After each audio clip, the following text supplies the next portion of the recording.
or how many children. These planned freely and gaily, with much happy chattering of what they would do for the country when they were grown.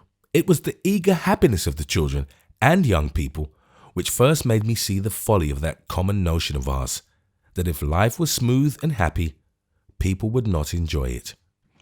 As I studied these youngsters, vigorous, joyous, eager little creatures, and their ferocious appetite for life, it shook my previous ideas so thoroughly that they have never been re-established. The steady level of good health gave them all that natural stimulus we used to call animal spirits, an odd contradiction in terms. They found themselves in an immediate environment which was agreeable and interesting, and before them stretched the years of learning and discovery, the fascinating, endless process of education. As I looked into these methods and compared them with our own, my strange, uncomfortable sense of race humility grew apace. Ellador could not understand my astonishment. She explained things kindly and sweetly, but with some amazement that they needed explaining, and with sudden questions as to how we did it that left me meeker than ever. I betook myself to Samel one day, carefully not taking Ellador. I did not mind seeming foolish to Samel. She was used to it. I want a chapter of explanation, I told her. You know my stupidities by heart, and I do not want to show them to Ellador. She thinks me so wise. She smiled delightedly. It is beautiful to see, she told me, this new wonderful love between you. The whole country is interested, you know. How can we help it? I had not thought of that. We say all the world loves a lover, but to have a couple of million people watching one's courtship, and that a difficult one, was rather embarrassing. Tell me about your theory of education, I said. Make it short and easy. And to show you what puzzles me, I'll tell you that in our theory, great stress is laid on the forced exertion of the child's mind. We think it is good for him to overcome obstacles. Of course it is, she unexpectedly agreed. All our children do that. They love to. That puzzled me again. If they love to do it, how could it be educational? Our theory is this, she went on carefully. Here is a young human being. The mind is as natural a thing as the body, a thing that grows, a thing to use and enjoy. We seek to nourish, to stimulate, to exercise the mind of a child, as we do the body. There are the two main divisions in education. You have those, of course, the thing it is necessary to know, and the thing it is necessary to do. To do mental exercises, you mean? Yes. Our general plan is this. In the matter of feeding the mind, of furnishing information, we use our best powers to meet the natural appetite of a healthy young brain. Not to overfeed it, to provide such amount and variety of impressions as seem most welcome to each child. That is the easiest part. The other division is in arranging a properly graduated series of exercises which will best develop each mind, the common faculties we all have, and most carefully, the especial faculties some of us have. You do this also, do you not? In a way, I said rather lamely. We have not so subtle and highly developed a system as you, not approaching it. But tell me more. As to the information, how do you manage? It appears that all of you know pretty much everything. Is that right? This, she laughingly disclaimed. By no means. We are, as you soon found out, extremely limited in knowledge. I wish you could realize what a ferment the country is in over the new things you have told us. The passionate eagerness among thousands of us to go to your country and learn. But what we do know is readily divisible into common knowledge and special knowledge. The common knowledge we have long since learned to feed into the minds of our little ones with no waste of time or strength. The special knowledge is open to all as they desire it. Some of us specialize in one line only. but most take up several, some for their regular work, some to grow with. To grow with? Yes. When one settles too close in one kind of work, there is a tendency to atrophy in the disused portions of the brain. We like to keep on learning always. What do you study?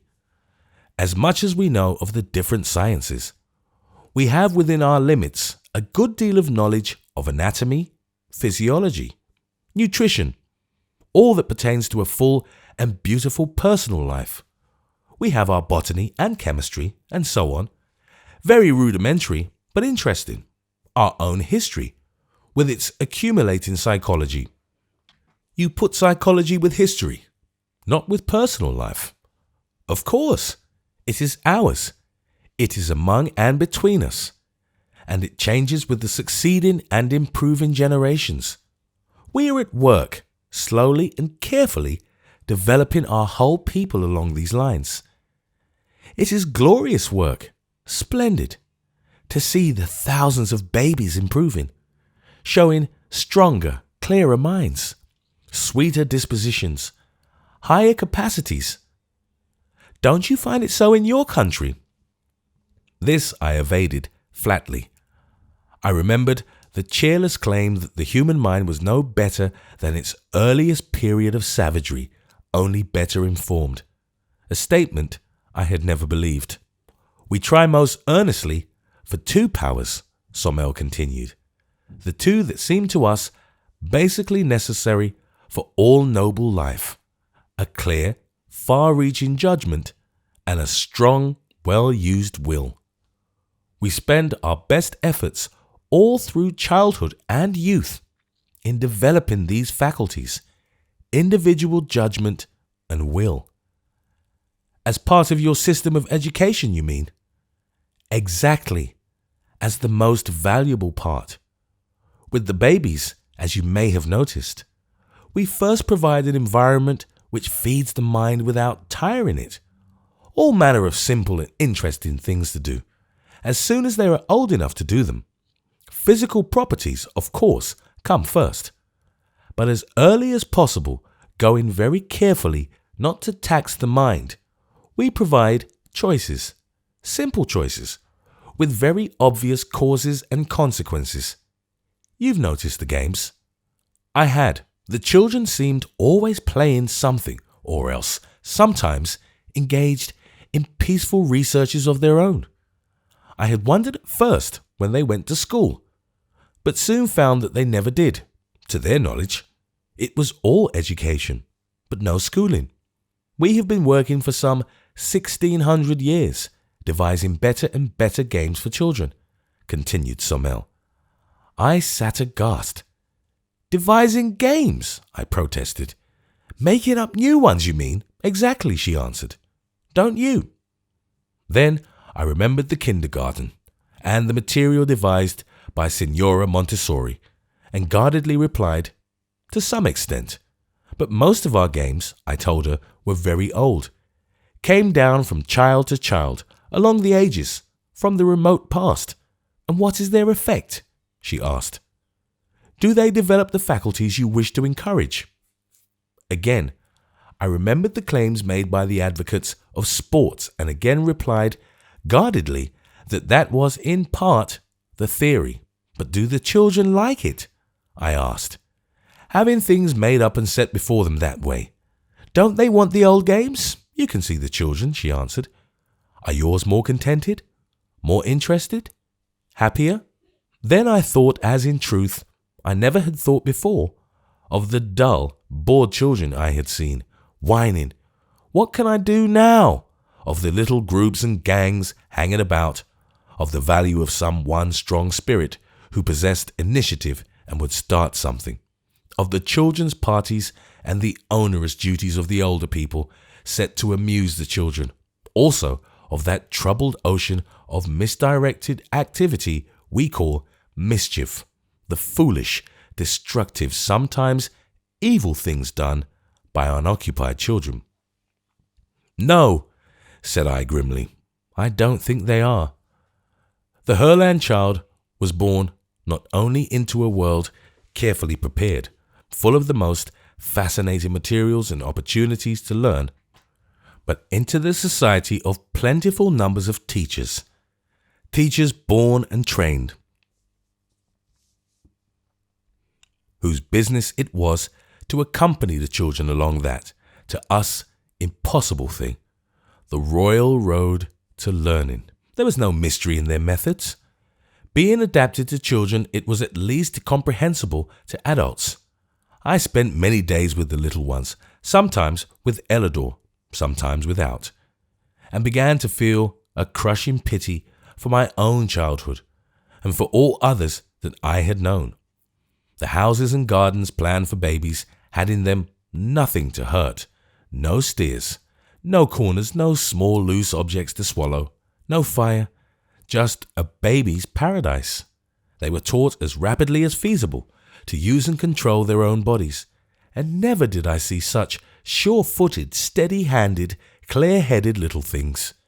It was a joy to watch a row of toddlers learning to walk, not only on a level floor, but a little later on a sort of rubber rail raised an inch or two above the soft turf or heavy rugs, and falling off with shrieks of infant joy to rush back to the end of the line and try again. Surely we have noticed how children love to get up on something and walk along it. But we have never thought to provide that simple and inexhaustible form of amusement and physical education for the young. Water they had, of course, and could swim even before they walked. If I feared at first the effects of a too intensive system of culture, that fear was dissipated by seeing the long sunny days of pure physical merriment and natural sleep in which these heavenly babies passed their first years. They never knew they were being educated. They did not dream that in this association of hilarious experiment and achievement, they were laying the foundation for that close, beautiful group feeling into which they grew so firmly with the years. This was education for citizenship. Chapter 10. Their Religions and Our Marriages.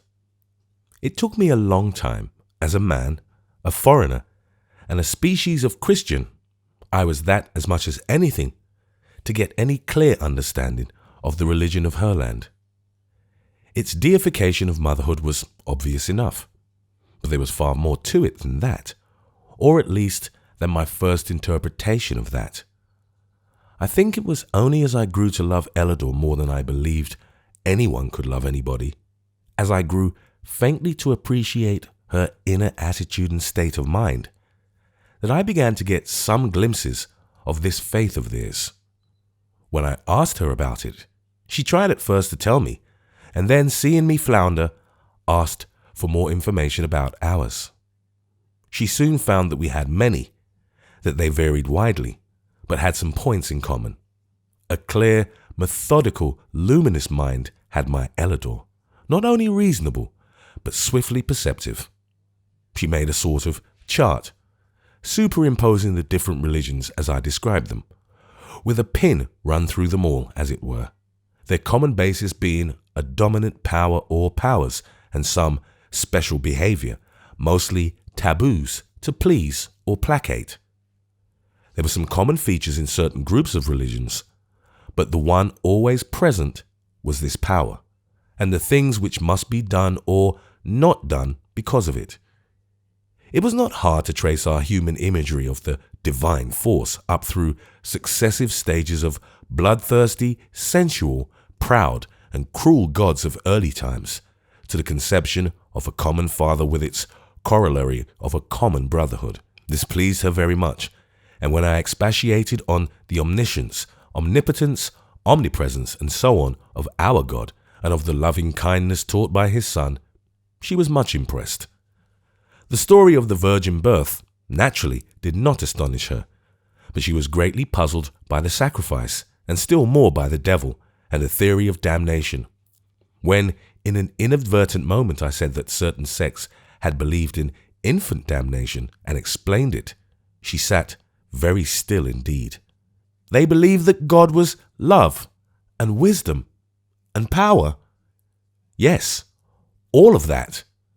Her eyes grew large, her face ghastly pale, and yet that such a God could put little new babies to burn for eternity.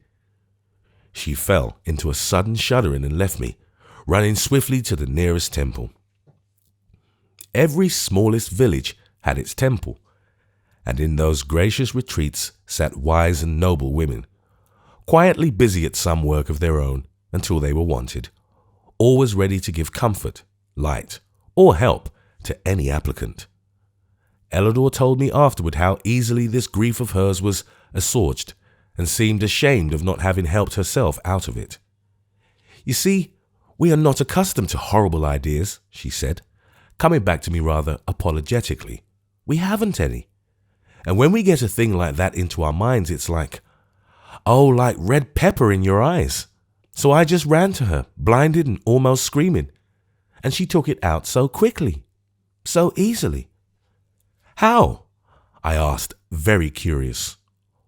Why, you blessed child, she said, you've got the wrong idea altogether.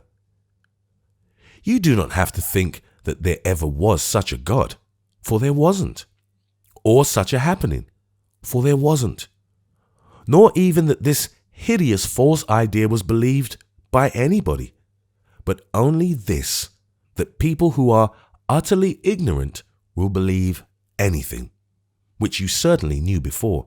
Anyhow, pursued Ellador, she turned pale for a minute when I first said it.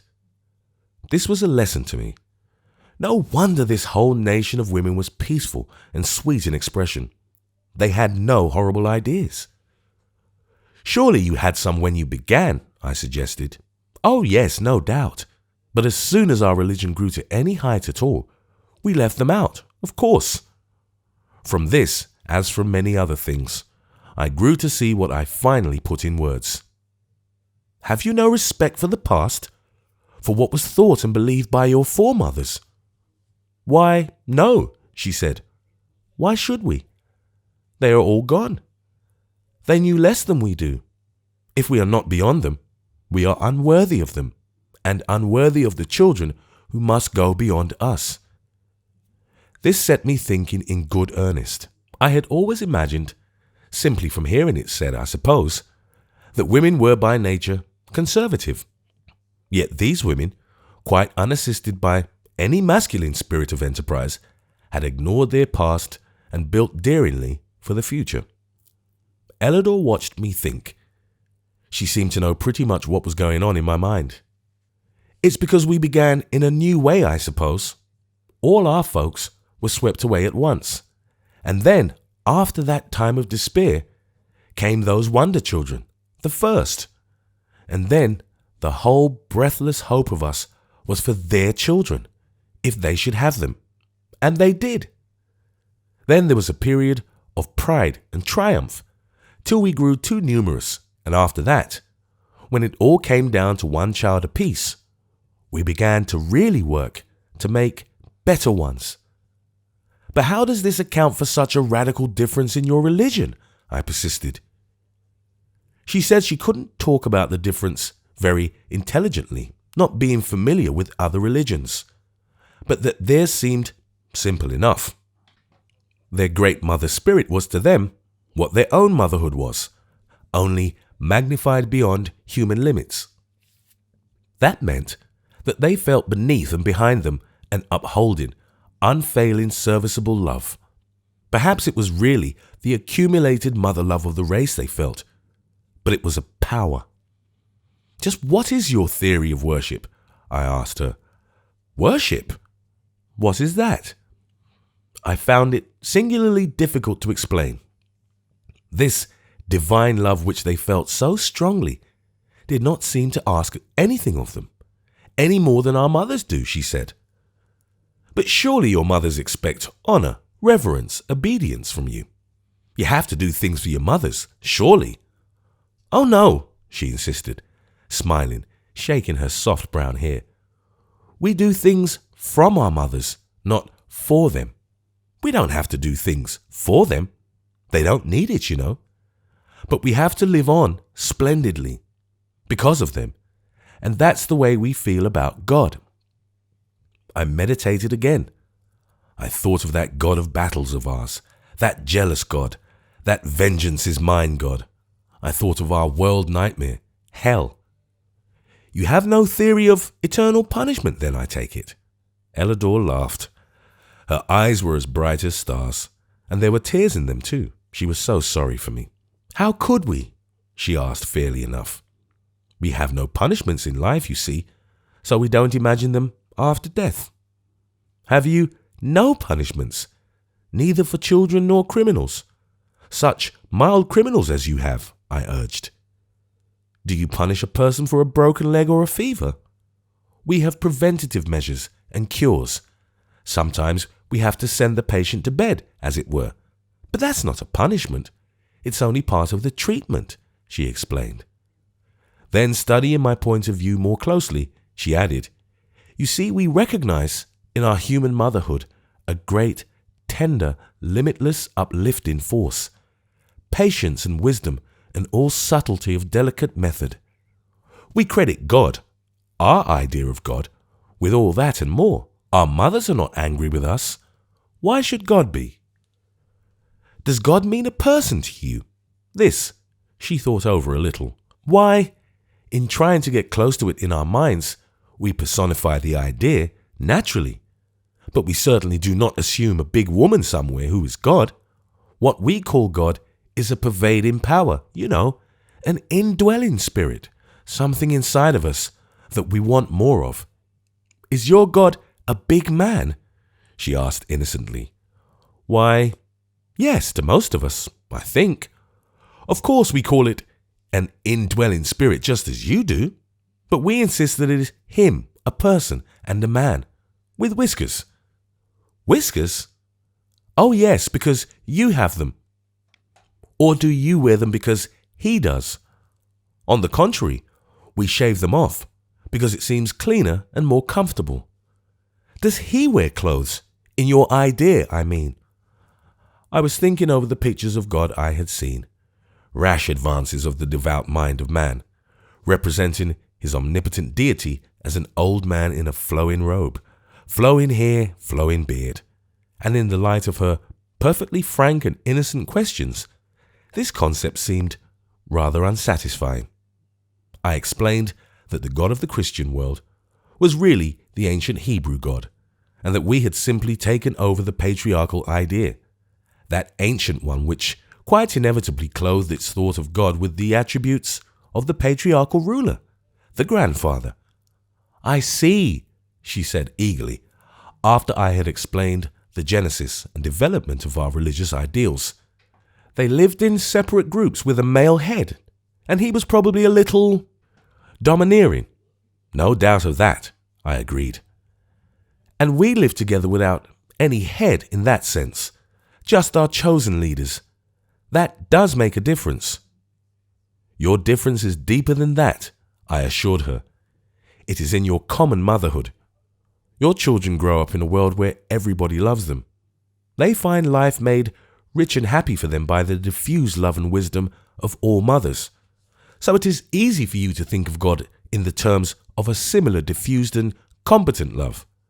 I think you are far nearer right than we are. What I cannot understand, she pursued carefully, is your preservation of such a very ancient state of mind. This patriarchal idea, you tell me, is thousands of years old. Oh yes, 4, 5, 6,000, every so many. And you have made wonderful progress in those years, in other things. We certainly have, but religion is different. You see, our religions come from behind us and are initiated by some great teacher who is dead. He is supposed to have known the whole thing and taught it finally. All we have to do is believe and obey. Who was the great Hebrew teacher? Oh, there it was different. The Hebrew religion is an accumulation of extremely ancient traditions, some far older than their people, and grew by accretion down the ages. We consider it inspired, the Word of God. How do you know it is? Because it says so. Does it say so in as many words? Who wrote that in? I began to try to recall some text that did say so, and could not bring it to mind. Apart from that, she pursued. What I cannot understand is why you keep these early religious ideas so long. You have changed all your others, haven't you?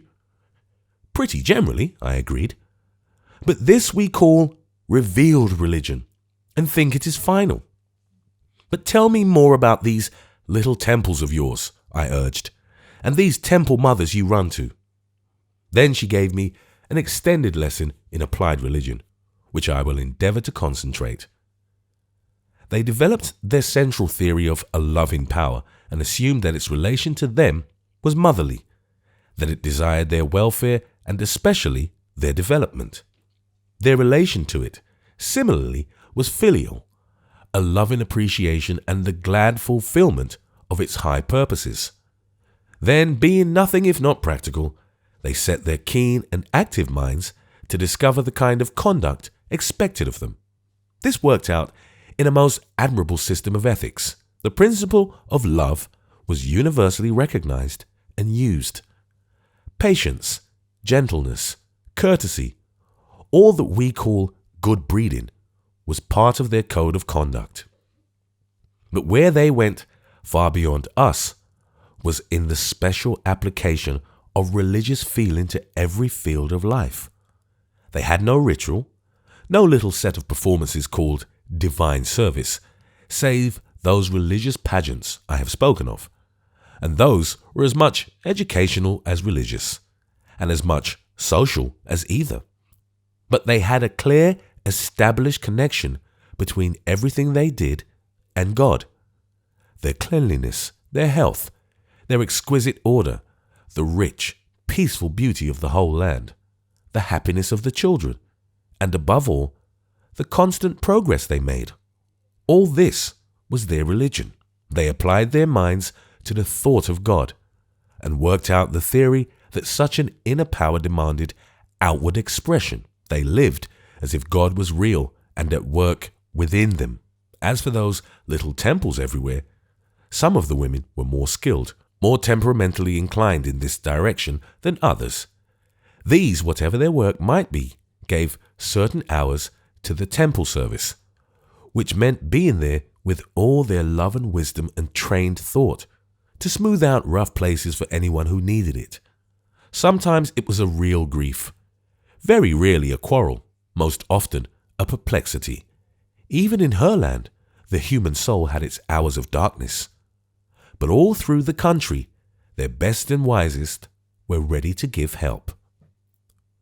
If the difficulty was unusually profound, the applicant was directed to someone more specially experienced in that line of thought.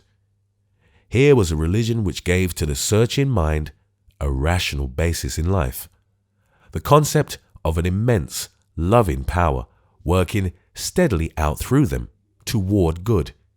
It gave to the soul that sense of contact with the inmost force, of perception of the uttermost purpose, which we always crave. It gave to the heart the blessed feeling of being loved, and understood. It gave clear, simple, rational directions as to how we should live and why. And for ritual, it gave first those triumphant group demonstrations, when with a union of all the arts, the revivifying combination of great multitudes moved rhythmically with march and dance, song and music among their own noblest products and the open beauty of their groves and hills. Second, it gave these numerous little centers of wisdom where the least wise could go to the most wise and be helped. "It is beautiful," I cried enthusiastically.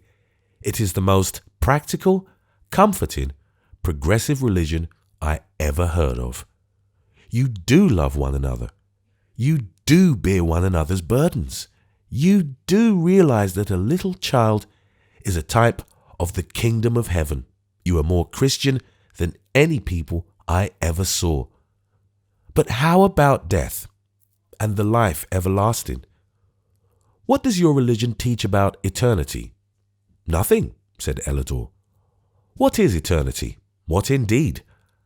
I tried for the first time in my life to get a real hold on the idea. It is never stopping. Never stopping? She looked puzzled. Yes, life. Going on forever. Oh, we see that, of course. Life does go on forever all about us. But eternal life goes on without dying. The same person. Yes, the same person. Unending, immortal. I was pleased to think that I had something to teach from our religion, which theirs had never promulgated. Here, asked Ellador, never to die. Here. I could see her practical mind heaping up the people, and hurriedly reassured her. Oh no, indeed, not here. Hereafter. We must die here, of course. But then we enter into eternal life. The soul lives forever. How do you know? She inquired. I won't attempt to prove it to you, I hastily continued. Let us assume it to be so. How does this idea strike you? Again she smiled at me. That adorable, dimpling, tender, mischievous, motherly smile of hers. Shall I be quite honest? You couldn't be anything else, I said, half gladly and half a little sorry. The transparent honesty of these women was a never-ending astonishment to me. It seems to me a singularly foolish idea, she said calmly, and if true, most disagreeable. Now, I had always accepted the doctrine of personal immortality as a thing established. The efforts of inquiring spiritualists always seeking to woo their beloved ghost back again never seemed to me necessary. I don't say I had ever seriously and courageously discussed the subject with myself even. I had simply assumed it to be a fact. And here was the girl I loved, this creature whose character constantly revealed new heights and ranges far beyond my own. This superwoman of a superland, saying she thought immortality foolish. She meant it too. What do you want it for? She asked. How can you not want it? I protested. Do you want to go out like a candle? Don't you want to go on, growing and being happy forever? Why no, she said. I don't in the least. I want my child and my child's child to go on, and they will. Why should I want to? But it means heaven, I insisted. Peace and beauty and comfort and love with God. I had never been so eloquent on the subject of religion. She could be horrified at damnation and question the justice of salvation. But immortality, that was surely a noble faith. Why, Van, she said, holding out her hands to me. Why, Van, darling, how splendid of you to feel it so keenly. That's what we all want, of course. Peace and beauty, and comfort and love, with God. And progress too, remember. Growth, always and always. That is what our religion teaches us to want and to work for, and we do. But that is here, I said, only for this life on earth. Well, and do not you in your country, with your beautiful religion of love and service, have it here too, for this life, on earth? None of us were willing to tell the women of Herland about the evils of our own beloved land. It was all very well for us to assume them to be necessary and essential, and to criticize, strictly among ourselves, their all too perfect civilization. But when it came to telling them about the failures and wastes of our own, we never could bring ourselves to do it. Moreover, we sought to avoid too much discussion, and to press the subject of our approaching marriages. Jeff was the determined one on this score. Of course, they haven't any marriage ceremony or service, but we can make it a sort of Quaker wedding and have it in the temple. It is the least we can do for them. It was. There was so little, after all, that we could do for them. Here we were, penniless guests and strangers, with no chance even to use our strength and courage, nothing to defend them from or protect them against. We can at least give them our names, Jeff insisted. They were very sweet about it, quite willing to do whatever we asked to please us. As to the names, Alima, frank soul that she was, asked what good it would do. Terry, always irritating her, said it was a sign of possession. "You are going to be Mrs. Nicholson," he said. "Mrs. T.O. Nicholson. That shows everyone that you are my wife." "What is a wife exactly?" she demanded, a dangerous gleam in her eye. "A wife is the woman who belongs to a man," he began. But Jeff took it up eagerly. "And a husband is the man who belongs to a woman. It is because we are monogamous, you know, and marriage is the ceremony, civil and religious, that joins the two together, until death do us part." He finished, looking at Celise with unutterable devotion. "What makes us all feel foolish," I told the girls, "is that here we have nothing to give you, except, of course, our names."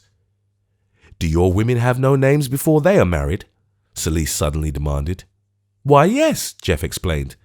"They have their maiden names, their father's names, that is." "And what becomes of them?" asked Alima. "They change them for their husbands, my dear," Terry answered her. "Change them? Do the husbands then take the wives' maiden names?" "Oh, no," he laughed. "The man keeps his own and gives it to her, too. Then she just loses hers and takes a new one. How unpleasant." "We won't do that," Alima said decidedly. Terry was good-humored about it.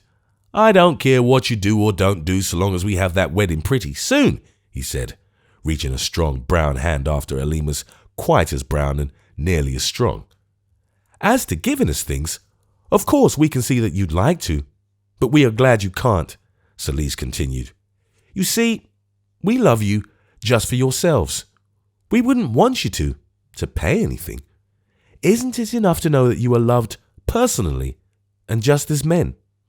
Enough or not, that was the way we were married. We had a great triple wedding in the biggest temple of all, and it looked as if most of the nation was present. It was very solemn and very beautiful.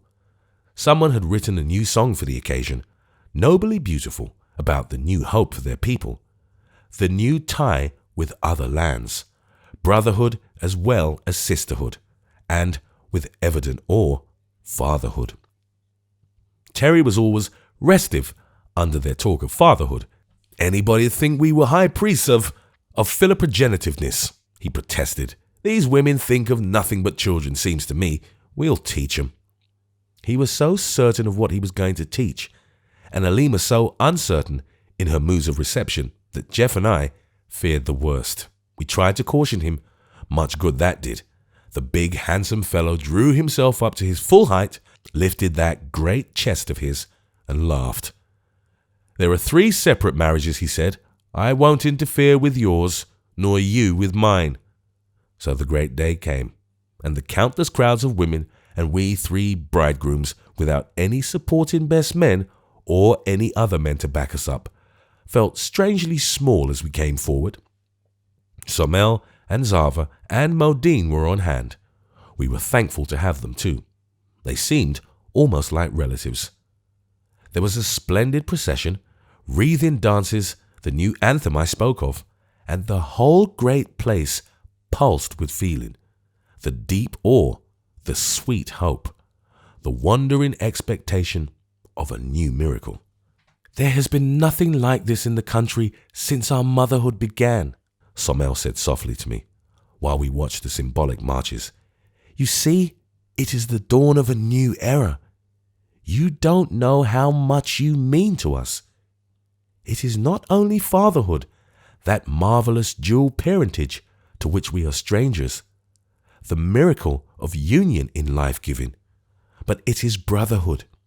You are the rest of the world. You join us to our kind, to all the strange lands and peoples we have never seen. We hope to know them, to love and help them, and to learn of them. Ah, you cannot know."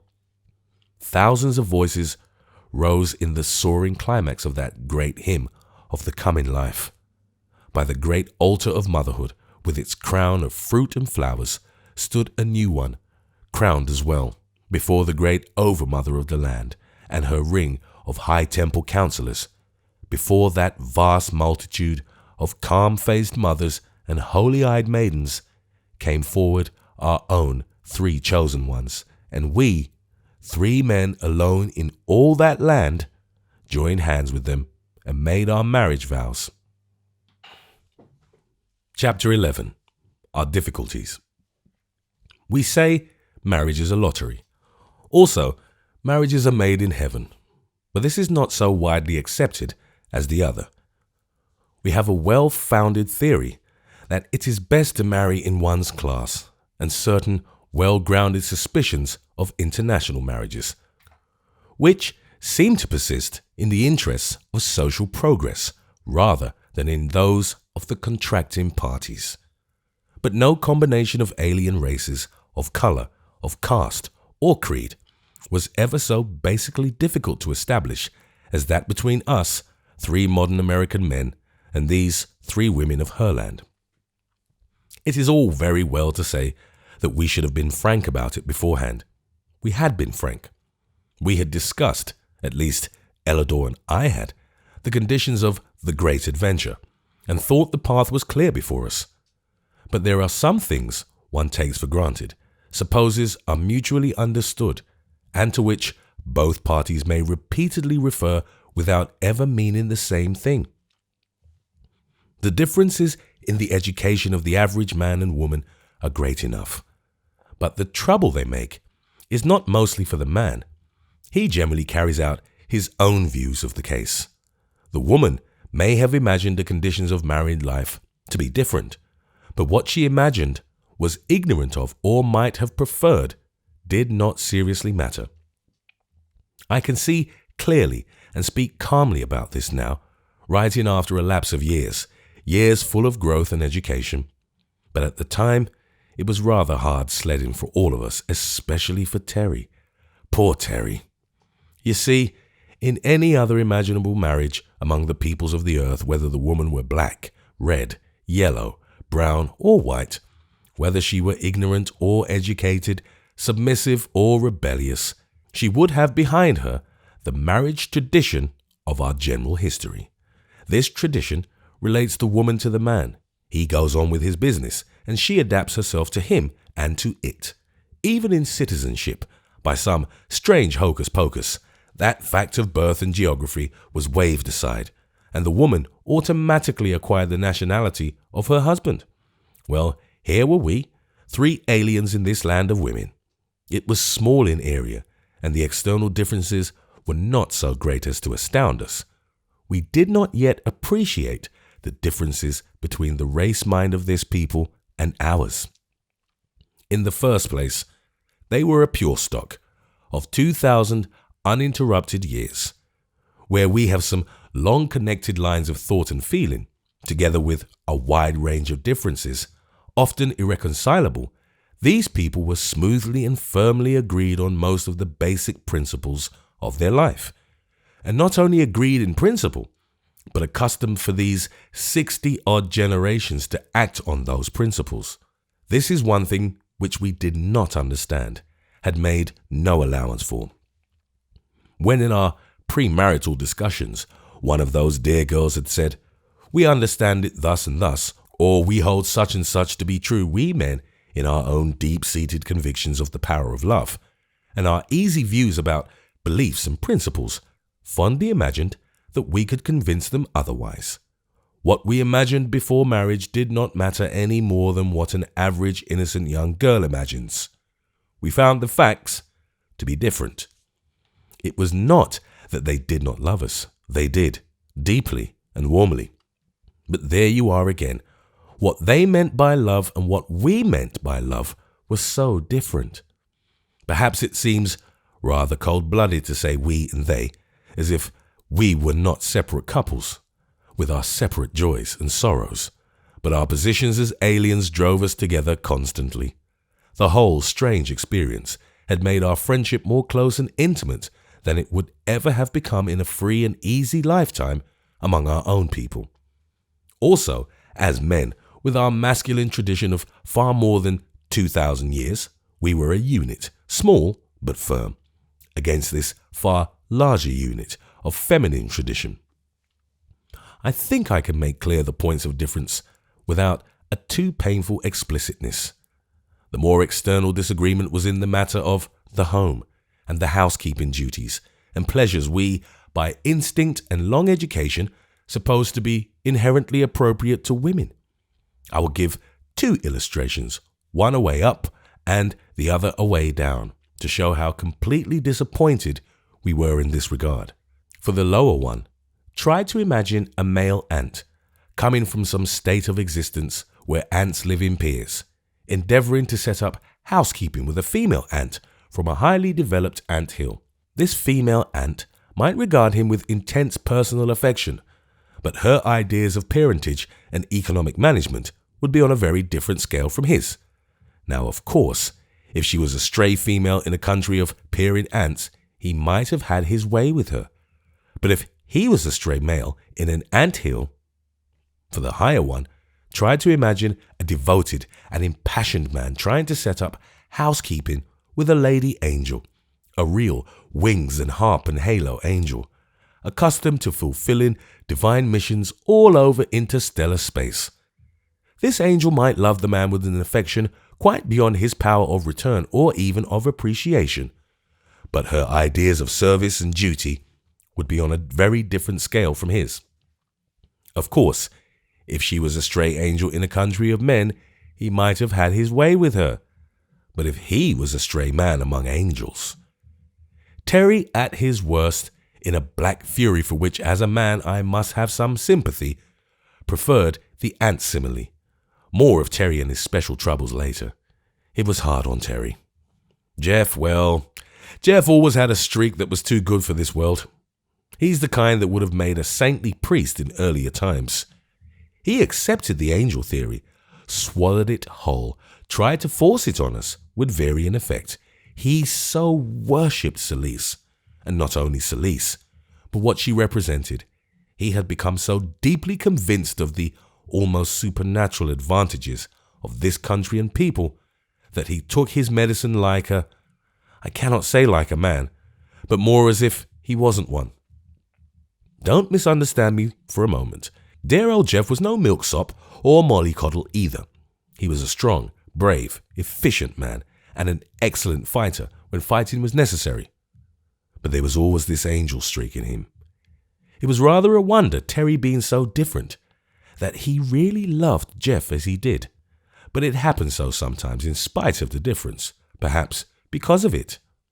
As for me, I stood between. I was no such gay Lothario as Terry, and no such Galahad as Jeff.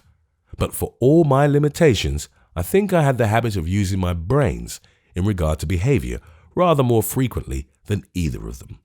I had to use brain power now, I can tell you. The big point at issue between us and our wives was, as may easily be imagined, in the very nature of the relation. Wives, don't talk to me about wives, stormed Terry. They don't know what the word means. Which is exactly the fact. They didn't. How could they? Back in their prehistoric records of polygamy and slavery, there were no ideals of wifehood as we know it, and since then, no possibility of forming such. The only thing they can think of about a man is fatherhood, said Terry in high scorn. Fatherhood, as if a man was always wanting to be a father. This also was correct. They had their long, wide, deep, rich experience of motherhood. And their only perception of the value of a male creature as such was for fatherhood. Aside from that, of course, was the whole range of personal love. Love, which as Jeff earnestly phrased it, passeth the love of women. It did too. I can give no idea, either now, after long and happy experience of it, or as it seemed then, in the first measureless wonder of the beauty and power of the love they gave us. Even Alima, who had a more stormy temperament than either of the others, and who, heaven knows, had far more provocation, even Alima was patience and tenderness and wisdom personified to the man she loved until he, but I haven't got to that yet. These, as Terry put it, alleged or so-called wives of ours, went on with their profession as foresters. We, having no special learnings, had long since qualified as assistants. We had to do something, if only to pass the time, and it had to be work. We couldn't be playing forever. This kept us out of doors with those dear girls, and more or less together, too much together sometimes. These people had, it now became clear to us, the highest, keenest, most delicate sense of personal privacy, but not the faintest idea of that solitude à deux we are so fond of. They had every one of them the 2 rooms and a bath theory realized. From earliest childhood, each had a separate bedroom with toilet conveniences, and one of the marks of coming of age was the addition of an outer room in which to receive friends. Long since, we had been given our own 2 rooms apiece, and as being of a different sex and race, these were in a separate house. It seemed to be recognized that we should breathe easier if able to free our minds in real seclusion. For food, we either went to any convenient eating house, ordered a meal brought in, or took it with us to the woods, always and equally good. All this we had become used to and enjoyed in our courting days. After marriage, there arose in us a somewhat unexpected urge of feeling that called for a separate house. But this feeling found no response in the hearts of those fair ladies. "We are alone, dear," Ellador explained to me with gentle patience. "We are alone in these great forests. We may go and eat in any little summer house, just we 2, or have a separate table anywhere, or even have a separate meal in our own rooms. How could we be aloner?" This was all very true. We had our pleasant mutual solitude about our work, and our pleasant evening talks in their apartments or ours. We had, as it were, all the pleasures of courtship carried right on, but we had no sense of, perhaps it may be called possession. "Might as well not be married at all," growled Terry. "They only got up that ceremony to please us. Please Jeff mostly. They've no real idea of being married." I tried my best to get Ellador's point of view, and naturally I tried to give her mine. Of course, what we as men wanted to make them see was that there were other, and as we proudly said, higher uses in this relation than what Terry called mere parentage. In the highest terms, I knew I tried to explain this to Ellador. Anything higher than for mutual love to hope to give life, as we did, she said. "How is it higher?" "It develops love," I explained. "All the power of beautiful, permanent, mated love comes through this higher development." "Are you sure?" she asked gently. "How do you know that it was so developed? There are some birds who love each other so that they mope and pine if separated, and never pair again if one dies. But they never mate except in the mating season. Among your people, do you find high and lasting affection appearing in proportion to this indulgence?" It is a very awkward thing sometimes to have a logical mind. Of course, I knew about those monogamous birds and beasts too, that mate for life and show every sign of mutual affection without ever having stretched the sex relationship beyond its original range. But what of it? Those are lower forms of life, I protested. They have no capacity for faithful and affectionate and apparently happy. But oh, my dear, what can they know of such a love as draws us together? Why, to touch you, to be near you, to come closer and closer, to lose myself in you. Surely you feel it too, do you not? I came nearer. I seized her hands. Her eyes were on mine, tender, radiant, but steady and strong.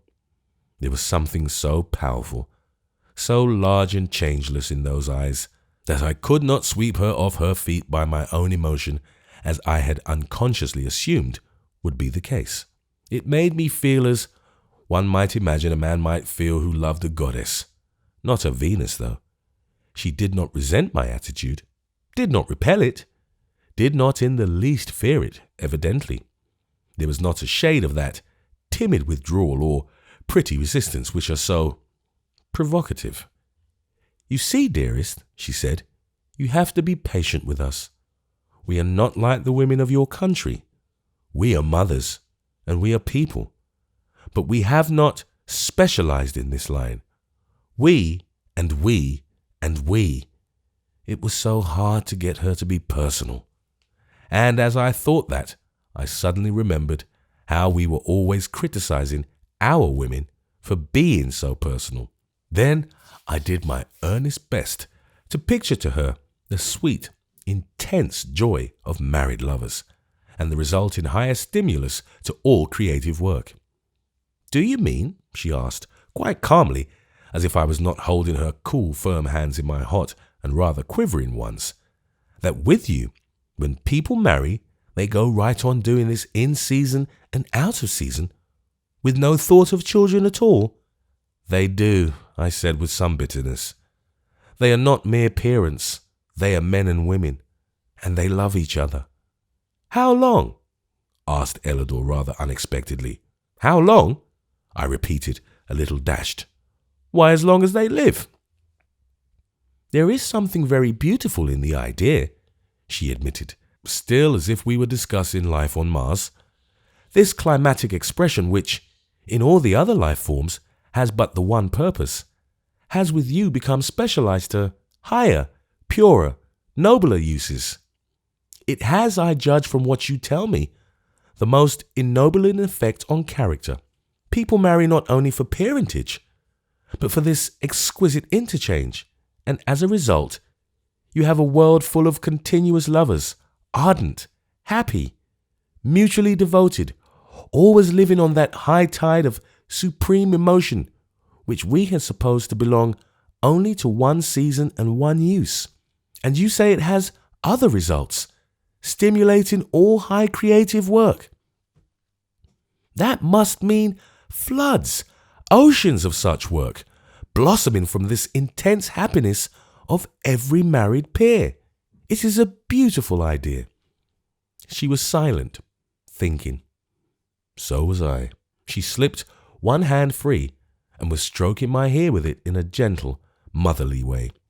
I bowed my hot head on her shoulder and felt a dim sense of peace, a restfulness which was very pleasant. "You must take me there some day, darling," she was saying. "It is not only that I love you so much, I want to see your country, your people, your mother." She paused reverentially.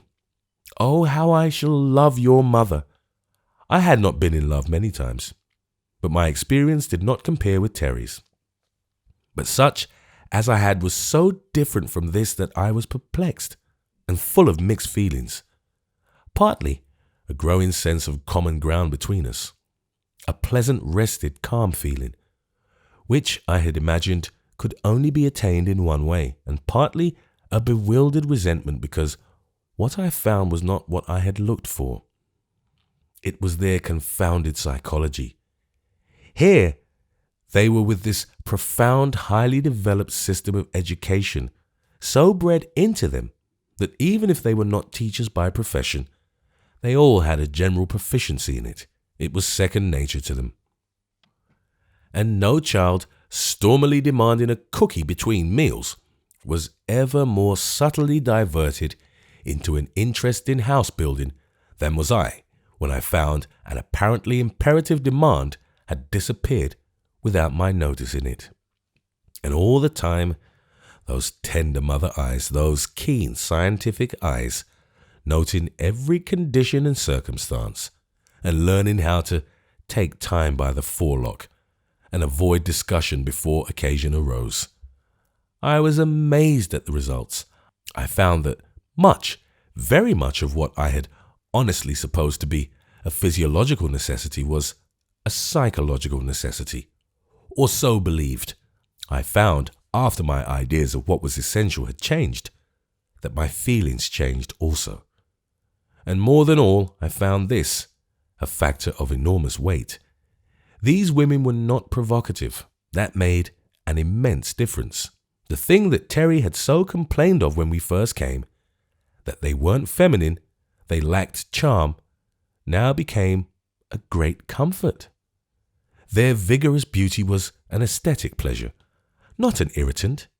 Their dress and ornaments had not a touch of the come and find me element. even with my own Ellador, my wife, who had for a time unveiled a woman's heart and faced the strange new hope and joy of dual parentage. She afterward withdrew again into the same good comrade she had been at first. They were women plus, and so much plus that when they did not choose to let the womanness appear, you could not find it anywhere. I don't say it was easy for me, it wasn't. But when I made appeal to her sympathies, I came up against another immovable wall. She was sorry, honestly sorry for my distresses, and made all manner of thoughtful suggestions, often quite useful, as well as the wise foresight I have mentioned above, which often saved all difficulty before it arose. But her sympathy did not alter her convictions. If I thought it was really right and necessary, I could perhaps bring myself to it for your sake, dear. But I do not want to, not at all. You would not have a mere submission, would you? That is not the kind of high romantic love you spoke of, surely. It is a pity, of course, that you should have to adjust your highly specialized faculties to our unspecialized ones. Confound it! I hadn't married the nation, and I told her so, but she only smiled at her own limitations and explained that she had to think in wheeze. Confound it again! Here I'd have all my energies focused on one wish, and before I knew it, she'd have them dissipated in one direction or another, some subject of discussion that began just at the point I was talking about and ended miles away. It must not be imagined that I was just repelled, ignored, left to cherish a grievance.